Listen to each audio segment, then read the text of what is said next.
Everyone, मैं सुमन आप सभी का स्वागत करती हूँ मेरे इस यूट्यूब चैनल पर। और आज जो हम टॉपिक करने वाले हैं वो है देशांतर रेखाएं। देखिए, हमारी जो अक्षांश रेखाएं हैं वो कंप्लीट हो चुकी है। इसके बाद जो हमारा टॉपिक आता है वो क्या आता है, देशांतर रेखाएं। सबसे पहले हमें पता होना चाहिए कि देशांतर रेखाएं क्या होती है। तो चलिए देखते हैं क्या होती है देशांतर रेखाएं। देखिए, हमारी ये पृथ्वी है, ठीक है। पृथ्वी पर ये हमारा नॉर्थ पोल, ये हमारा साउथ पोल, ठीक है। उत्तरी ध्रुव और ये है दक्षिणी ध्रुव, ठीक है। तो उत्तरी ध्रुव को दक्षिणी ध्रुव से मिलाने वाली काल्पनिक रेखाएं, ठीक है, ध्यान रखना, काल्पनिक रेखाएं हैं ये, ठीक है। कहां से? उत्तरी ध्रुव को दक्षिणी ध्रुव से मिलाने वाली जो लंबवत रेखाएं हैं वो क्या कहलाती है, हमारी देशांतर रेखाएं। अगर इनकी संख्याओं के बारे में हम बात करें तो इनकी संख्याएं कितनी होती है, 360, ठीक है। अब ये जो 360 होती है वो देखिए कैसे, मान लीजिए, मानना क्या, ये तो हमारा उत्तरी ध्रुव है, तो ऐसे देखने पर हमें 360 एक साथ दिखाई नहीं देंगी। तो देखिए, ये हमारा है उत्तरी ध्रुव। जैसे ही आप उत्तरी ध्रुव से रेखाएं खींचेंगे तो ये इस प्रकार से खींची जाएंगी। देखिए, 0 डिग्री, इसी तरह से आपकी 1 डिग्री, 2 डिग्री, ठीक है। तो ये जो देशांतर रेखाएं हैं यहाँ पे आ जाएगी हमारी 180 डिग्री। इसी प्रकार से यहाँ पे भी इस तरफ, ठीक है, इनकी जो कुल संख्या है वो होगी कितनी, 180। देखिए, इस तरफ 180 और इस तरफ भी 180, तो टोटल इनकी संख्या कितनी हो जाएगी, 360 हो जाएगी, ठीक है। तो अगर आपसे पूछ लिया जाए कि देशांतर रेखाओं की संख्या कितनी होती है, तो देशांतर रेखाओं की संख्या कितनी होती है, 360, ठीक है। तो पता चल गया 360 कैसे, ठीक है। अब आगे हम बात करते हैं, जितनी भी हमारी देशांतर रेखाएं हैं अर्धवृत्त का निर्माण करती है। मतलब जो हमारी पृथ्वी है, पृथ्वी को 2 बराबर भागों में विभाजित करती है, ठीक है। ये जो हमारी पूरी रेखा है, ये हर एक जितनी भी देशांतर रेखाएं सभी करती है आधे में डिवाइड, ठीक है। ये मत सोचना कि कोई एक, जैसे हमने अक्षांश रेखाएं की, तो अक्षांश रेखा में हमने देखा कि जो हमारी भूमध्य रेखा है वृत्त का निर्माण करती है और पृथ्वी को 2 बराबर भागों में डिवाइड करती है। इसी प्रकार से हमारी जितनी भी देशांतर रेखाएं, ध्यान रखना, सभी देशांतर रेखाएं पृथ्वी को 2 बराबर भागों में विभाजित करती है, ठीक है। अब हमारे सामने आता है कि हमारे जो देशांतर रेखाएं हैं, इन देशांतर रेखाओं की जो बीच की दूरी है वो कितनी होती है। देखिए, हर जगह पर जो देशांतर रेखाएं हैं इनकी दूरी समान नहीं होती है, ठीक है। वो कैसे, अब देखिए, ये जो हमारी पृथ्वी है, पृथ्वी पर जितने भी देशांतर रेखाएं खींची जाती है, ठीक है, ये हमारी 0 डिग्री भूमध्य रेखा है, ठीक है। तो भूमध्य रेखा पर देखिए, इनकी जो बीच की दूरी है वो कितनी है, ज्यादा है, ठीक है। जैसे जैसे हम भूमध्य रेखा से ध्रुवों की तरफ जाते हैं तो इनकी जो बीच की दूरी है वो बहुत कम, ठीक है, हो जाती है। अगर हम बात करें कि इनकी जो अधिकतम दूरी है, किसकी, देशांतर रेखाओं की, जो ये देशांतर रेखाएं हैं इनकी अधिकतम जो दूरी है वो कहाँ पे है, भूमध्य रेखा पर। तो भूमध्य रेखा पर इनके बीच की जो दूरी है वो कितनी है, 111.32 किलोमीटर, ठीक है। 1 डिग्री, जो 1 डिग्री देशांतर है, यहाँ पे 1 डिग्री है, यहाँ पे 2 डिग्री है, तो इन दोनों के बीच की जो दूरी है वो है 111.32 किलोमीटर। अभी हमने जो लास्ट क्लास थी हमारे, उसमें हमने देशांतर रेखाओं के बीच की दूरी देखी थी। तो जो देशांतर रेखाएं हैं उनके बीच की जो दूरी है वो है 111 किलोमीटर। तो आप लोगों को कंफ्यूज बिल्कुल नहीं होना है कि देशांतर रेखाओं के बीच की दूरी कितनी है और अक्षांश रेखाओं के बीच की दूरी कितनी है। तो आप लोगों से पूछा जाए कि भूमध्य रेखा पर देशांतर रेखाओं के बीच की दूरी कितनी है, तो वो कितनी आ जाएगी, 111.32 किलोमीटर, ठीक है। अगर आप लोगों से पूछा जाए कि उत्तरी ध्रुव या दक्षिणी ध्रुव पर, ठीक है, कि ध्रुवों पर जो देशांतर रेखाएं हैं इनके बीच की दूरी कितनी होगी, तो यहाँ पे देखिए इनके बीच की जो दूरी है बिल्कुल ही 0 है, ठीक है। तो यहाँ पे आ जाएगी 0 किलोमीटर, ठीक है। तो न्यूनतम जो दूरी है वो कहाँ पर है, ध्रुवों पर, और अधिकतम जो दूरी है वो कहाँ पर है, भूमध्य रेखा पर। ठीक है, इसके बाद देखिए जो हमारी यहाँ पे देशांतर रेखाएं हैं, ठीक है, हमने भूमध्य रेखा की बात की थी, इसी प्रकार से जो हमारी 0 डिग्री देशांतर रेखा है, कौन सी, देखिए हमारी जो पृथ्वी है, पृथ्वी पर उत्तरी ध्रुव से दक्षिणी ध्रुव, ठीक है, ये हमारा जो पूर्वी गोलार्ध है, मैंने बताया कि सभी देशांतर रेखाएं जो पृथ्वी है, पृथ्वी को 2 बराबर भागों में बांटती है, तो इसी प्रकार से हमारी जो 0 डिग्री देशांतर रेखा है वो 2 गोलार्धों का निर्माण करती है। कौन कौन सा, ये हमारा पूर्वी गोलार्ध है और ये हमारा पश्चिमी गोलार्ध है। ठीक है, तो ये देखिए जो 0 डिग्री जो हमारी देशांतर रेखा है इसको ग्रीनविच रेखा भी कहते हैं। क्या बोलते हैं, ग्रीनविच रेखा। ठीक है, ग्रीनविच रेखा, इसको प्रधान मध्याह्न रेखा भी कहा जाता है, प्रधान मध्याह्न रेखा, या फिर इसी रेखा को यमयोत्तर रेखा भी कहते हैं, यमयोत्तर रेखा। ठीक है, आप लोगों को पता होना चाहिए कि 0 डिग्री अक्षांश को ही ग्रीनविच रेखा कहा जाता है, और इसी ग्रीनविच से हमारा जो टाइम है वो निकाला जाता है। ठीक है, वो भी मैं आपको बताऊंगी कि किस प्रकार से निकाला जाता है। ठीक है, तो ये जो हमारी 0 डिग्री जो देशांतर रेखा है इसके अपोजिट में हमारी 180 डिग्री जो देशांतर रेखा है वो है। ठीक है, तो ये जो 0 डिग्री देशांतर रेखा है इससे जैसे ही आप पूर्व की तरफ जाओगे, कैसे, जैसे मान लीजिए कोई व्यक्ति इधर खड़ा है 0 डिग्री जो देशांतर रेखा है इस पर, और जैसे ही वो पूर्व की तरफ जाएगा तो यहाँ पे जो है दिन में बढ़ोतरी होने लग जाएगी, मतलब यहाँ पे एक दिन बढ़ जाएगा। ठीक है, जैसे ही हम पश्चिम की तरफ जाते हैं तो यहाँ पे जो है हमारा एक दिन घट जाएगा। जैसे जैसे आप 15, देखिए 1 डिग्री पर 4 मिनट का अंतर आ जाता है। ठीक है, ये मैं आपको करवाऊंगी, हमारी जो नेक्स्ट क्लास होगी इसी पे बेस्ड होगी। ठीक है, तो हम जैसे जैसे जैसे हमारे ग्रीनविच है, ग्रीनविच से पूर्व की तरफ जाएंगे तो हमारा जो दिन है वो एक बढ़ जाएगा। ठीक है, और जैसे ही हम पश्चिम की तरफ जाते जाएंगे हमारे जो दिन है वो क्या होंगे, घट जाएगा। जैसे मान लीजिए हमारा पूर्वी गोलार्ध में जो है आज सैटरडे है, ठीक है, सैटरडे है, तो आप लोगों से पूछा जाए कि पूर्वी गोलार्ध में सैटरडे है तो पश्चिमी गोलार्ध में क्या दिन होगा। ठीक है, तो मैंने अभी बताया कि यहाँ पे क्या होगा, दिन घट जाएगा, तो यहाँ पे कौन सा दिन होगा, यहाँ पे होगा फ्राइडे।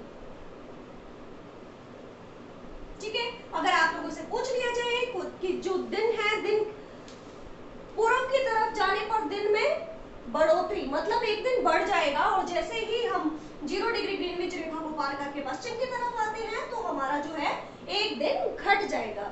अगर आपसे पूछा जाए कि पूर्व की तरफ 0 डिग्री से पूर्व की तरफ अगर सैटरडे है तो पश्चिम की तरफ कौन सा दिन होगा, तो क्या होगा, फ्राइडे होगा। ठीक है, इसके बाद देखिए जो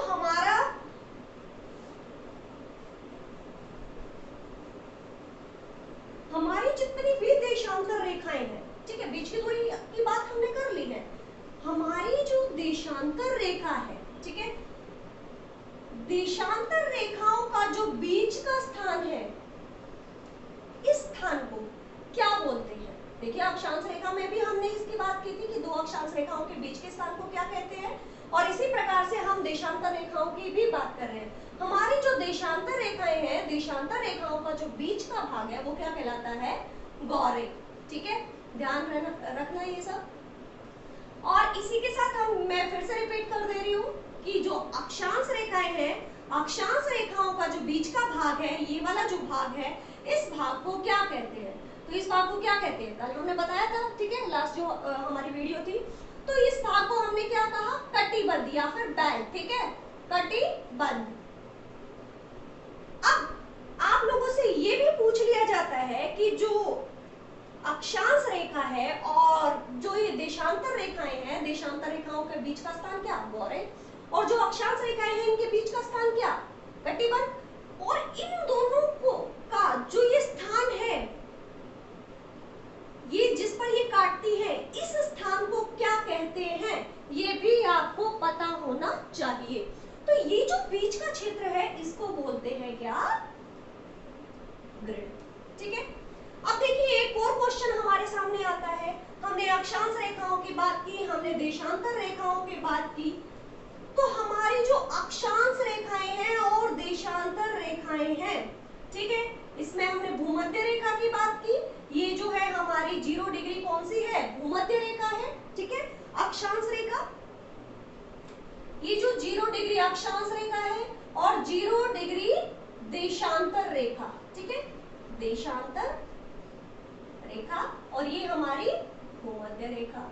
अब ये दोनों भी तो एक दूसरे को काटती हैं, है ना? तो ये जो दोनों रेखाएं हैं ये एक दूसरे को किस स्थान पर काटती हैं ये भी आपको पता होना चाहिए। ठीक है, तो ये दोनों कौन से स्थान पर काटती है? ये हमारा एटलांटिक ओशियन है। ठीक है, अंध महासागर, अंध महासागर में ये दोनों जो रेखाएं हैं एक दूसरे को काटती हैं। कहाँ पे?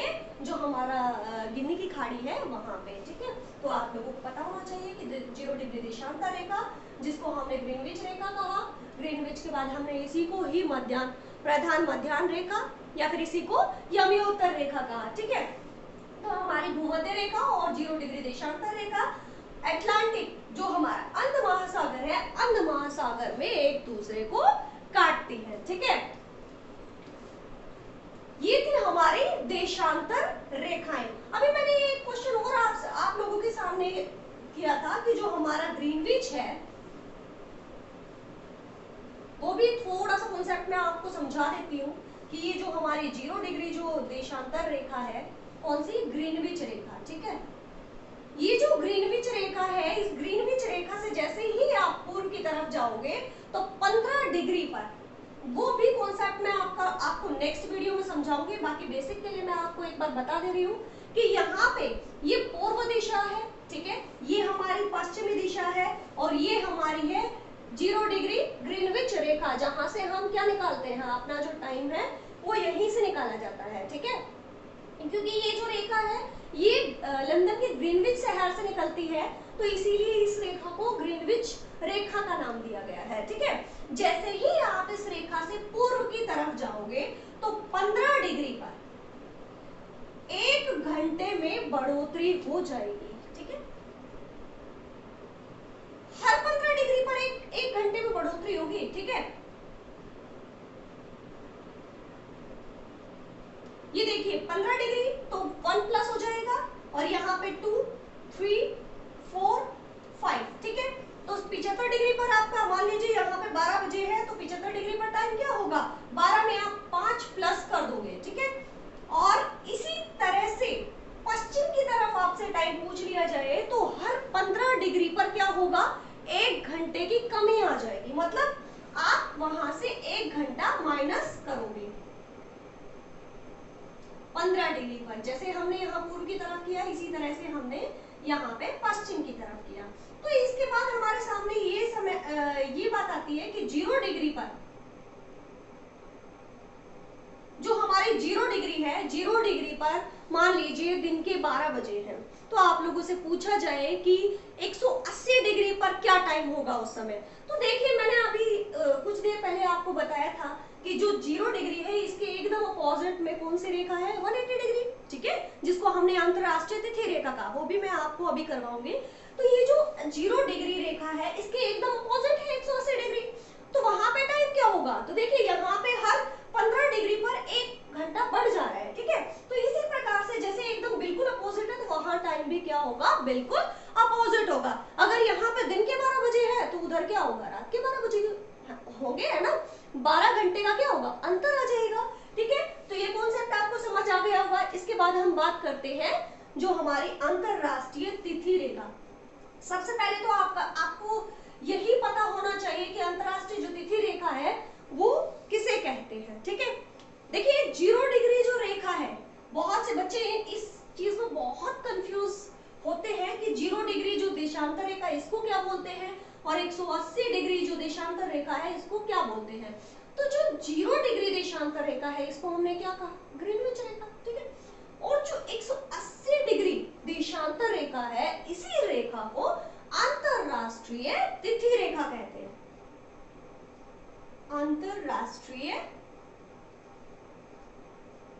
तिथि रेखा।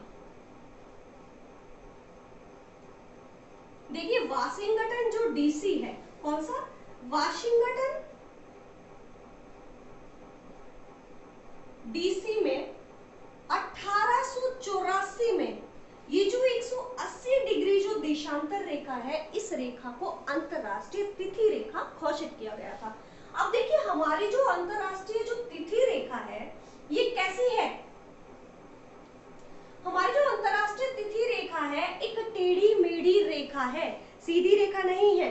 कैसी है? एक टेढ़ी मेढ़ी रेखा है। अब ये जो अंतरराष्ट्रीय तिथि रेखा है ये किस महासागर से होकर गुजरती है? ये क्वेश्चन हमारे सामने आता है। जैसे हमने बात की भूमध्य रेखा और जो हमारी देशांतर रेखा है 0 डिग्री, वो कहाँ पे काटती है? तो वो कहाँ पे काटती है?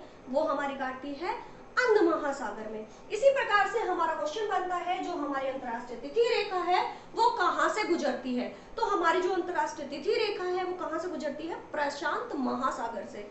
ये बात आपको पता होनी चाहिए, ठीक है। तो अंतरराष्ट्रीय तिथि रेखा कहाँ से गुजरती है? प्रशांत महासागर, ठीक है।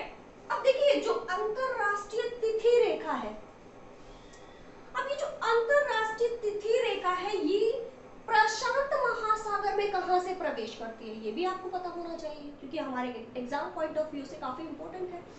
जो हमारी अंतरराष्ट्रीय तिथि रेखा है वो बेरिंग जल संधि, बेरिंग जल संधि से प्रशांत महासागर में प्रवेश करती है, ठीक है। और ये जो हमारी अंतरराष्ट्रीय तिथि रेखा है बेरिंग जल संधि के समानांतर ही है, ठीक है। अब ये जो बेरिंग जल संधि है ये किस किस को डिवाइड करती है? तो ये देखिए हमारा जो रूस है, ठीक है, ये हमारा रूस एशिया का पार्ट, और ये अलास्का, ये जो अलास्का है, रूस और अलास्का के बीच स्थित है बेरिंग जल संधि। और हमारी जो अंतरराष्ट्रीय तिथि रेखा है वो भी यहाँ से ही गुजरती है, ठीक है। अब ये जो अंतरराष्ट्रीय जो तिथि रेखा है वो हमारी, मैंने बात की, टेढ़ी मेढ़ी है, जिगजैग टाइप है। क्यों?